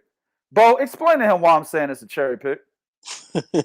He said it's a cherry pick because Canelo Alvarez knows he could beat Caleb Plant because of the fact that Caleb Plant fades and Demetrius Andrade is a harder fight. Demetrius Andrade been chasing Canelo Alvarez since Canelo Alvarez was Demetrius Andrade 2012. Yep, since he's at 154. Demetrius Andrade is one of those fighters we talked about earlier. If you paid attention, that when you look at his skill set, we know this boy can compete on that top level.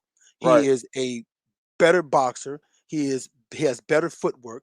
He's a better counterpunch. He's just an all-around better boxer than Caleb Plant, period. And he does not gas in the second half of any fight. Yep. Jose Uzcategui was not a real champion. Jose Uzcategui was only given that belt because what's his name? What's the fuck? Andre Durrell. No. What's that boy's name? James DeGale. James DeGale didn't want to fight Uzcategui. Uzcategui was a mandatory. James DeGale didn't want to fight him because he wanted a big fight, so he vacated the belt, and the IBF gave it to Jose Uzcategui. That's when James DeGale went on to fight Chris Eubank Jr. and got his ass whooped and had to retire. That's what happened with Uzcategui being a champion. Jose Uzcategui is not better than Valdez Martirosyan. Valdez Martirosyan at 154 at that time, who was undefeated when he fought Demetrius Andrade, that Valdez Martirosyan was one of the toughest fighters at 154. So much so that motherfuckers didn't want to fight him. So you got to know your boxing, YM. If you come in here and you say anything, you got to know your boxing.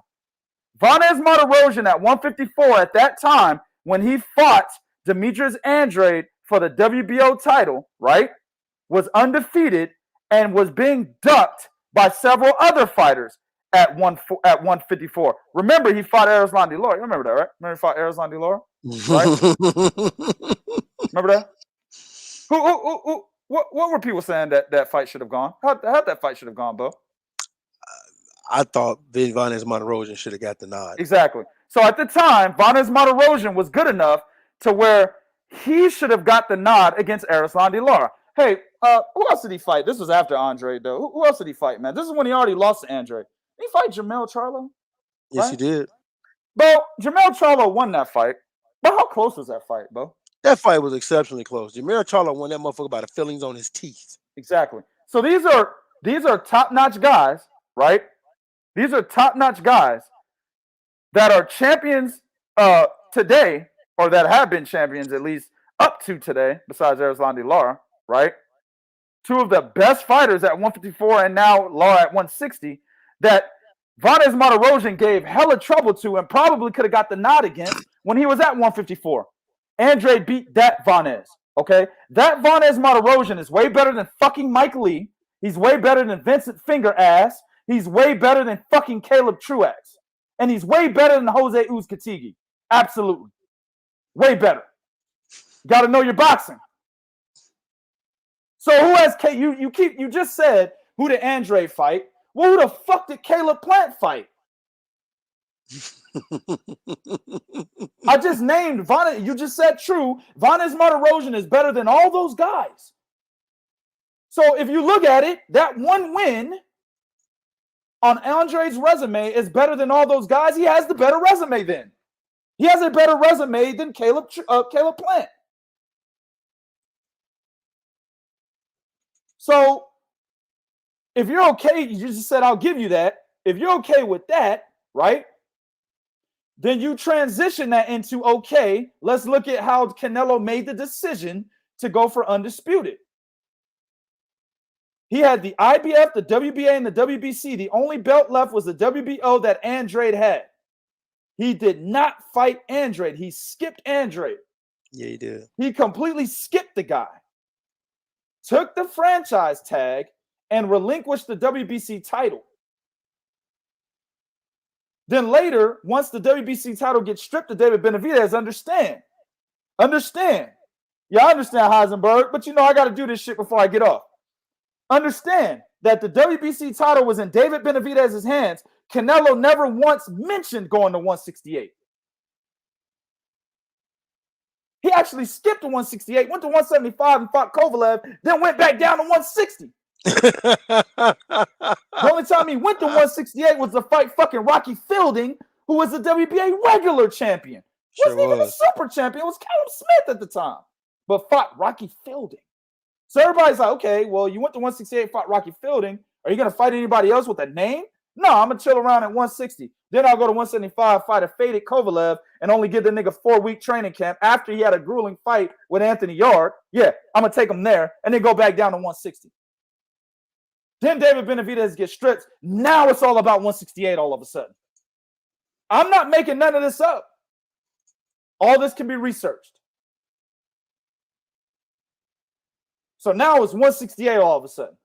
Goes to 168, tries to get the WBC to allow him to fight Avni fucking Yildirim for the vacant title. The Zone stepped in and said, nigga, hell no, we paying you way too much money for you to be fighting Avni Yildirim. So he fights Callum Smith, who also doesn't have a resume. Best win on his resume is a injured George Groves, right?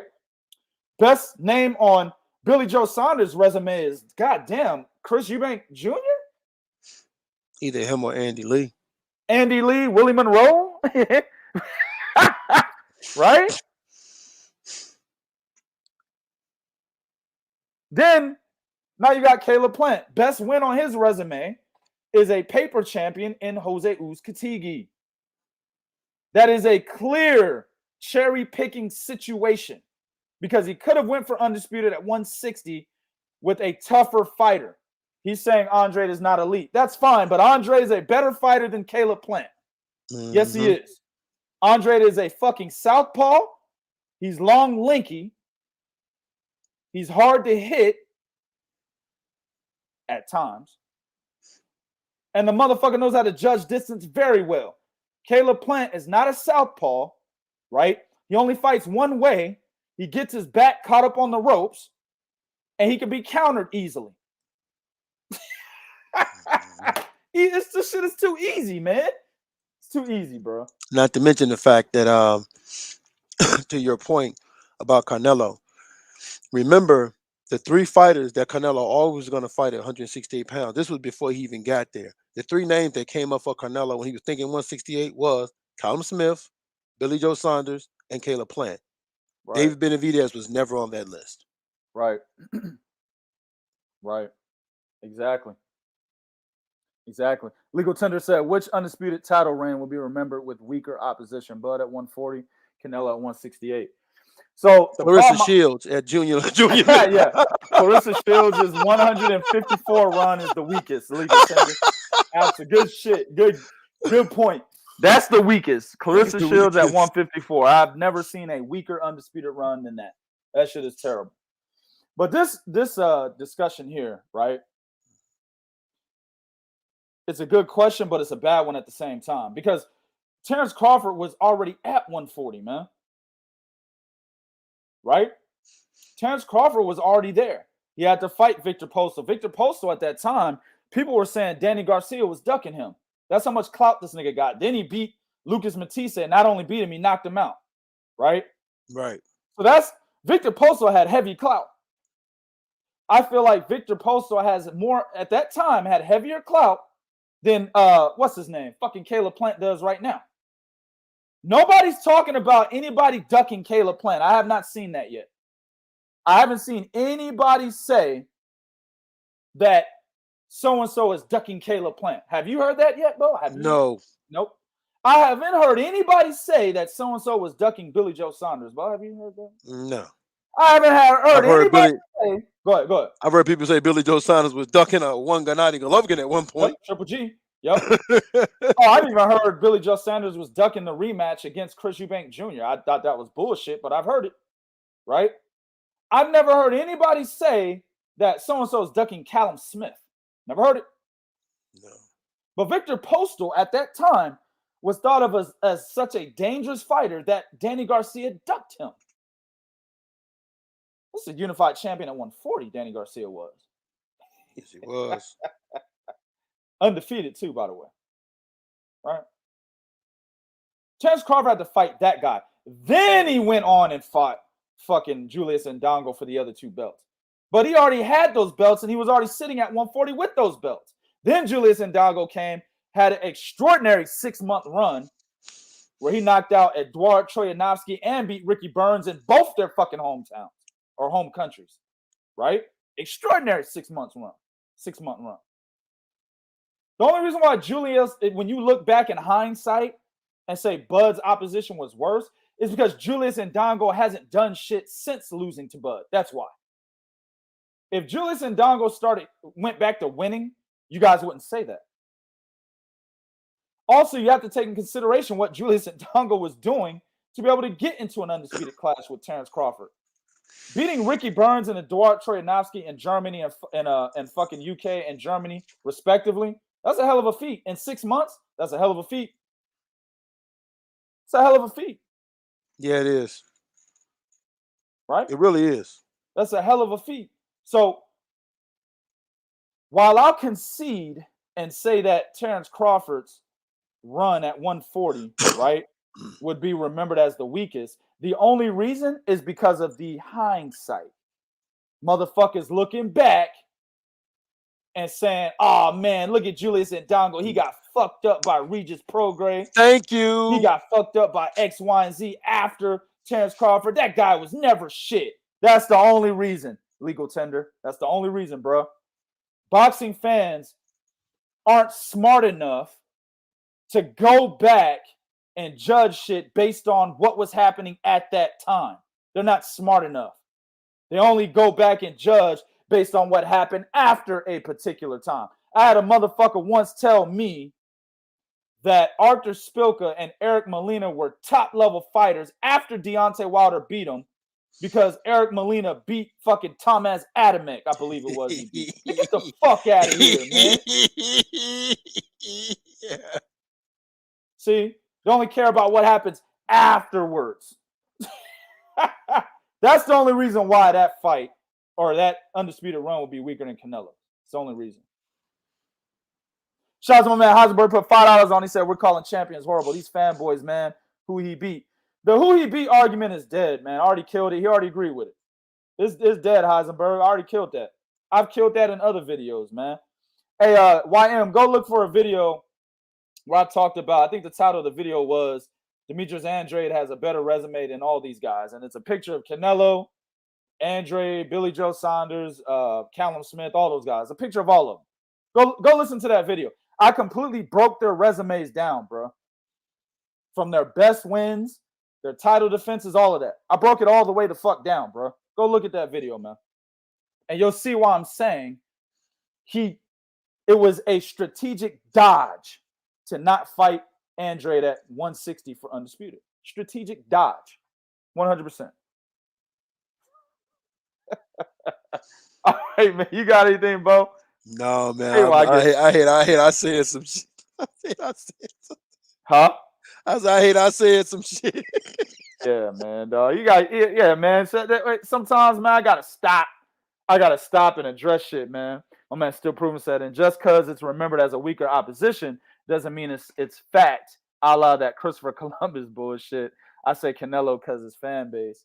Yeah, I mean, I just look at the title defenses for Canelo and the guys that he fought, right? I can't even remember who Callum Smith defended the WBA title against.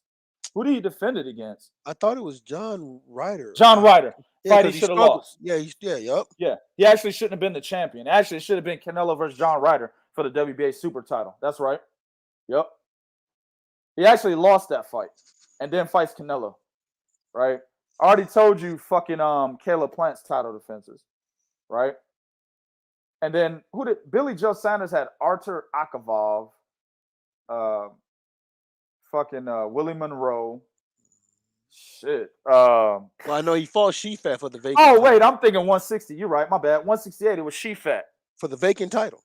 Shifat Asufi. Yeah, I'm thinking at 160. Yeah, 168. So did he defend it after Shifat? He did. He had a fight after Shifat. Yeah. Who was that guy? He looked like shit.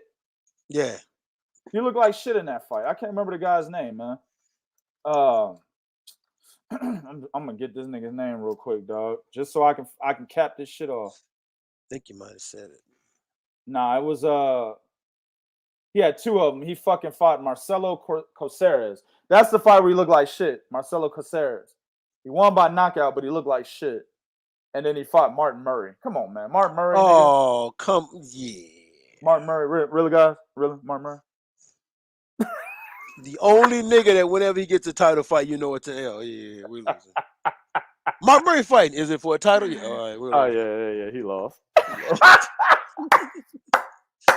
Mark Murray be losing way more title fights than anybody I've known in boxing history, man. He should have been a champ. He should have got the belt off of Sergio Martinez. He won that fight. That's when he went to Argentina and beat Sergio and shit. Sergio was on knee braces and shit. But they gave Sergio the nod. He should have won it then, but it is what it is. But all right, man, we're gonna get the fuck up out of here, man. I appreciate everybody in the chat. You know what I'm saying? Appreciate everybody that donated in the chat or donated on the PayPal. Definitely appreciate that. Man, just look for us after these fights. When these fights, happen, big fights like this, sometimes even little fights, man, we might go live and shit right after and talk about it. Throw some boxing knowledge out there for you niggas, you know what I'm saying? But until the next one, we out this bitch.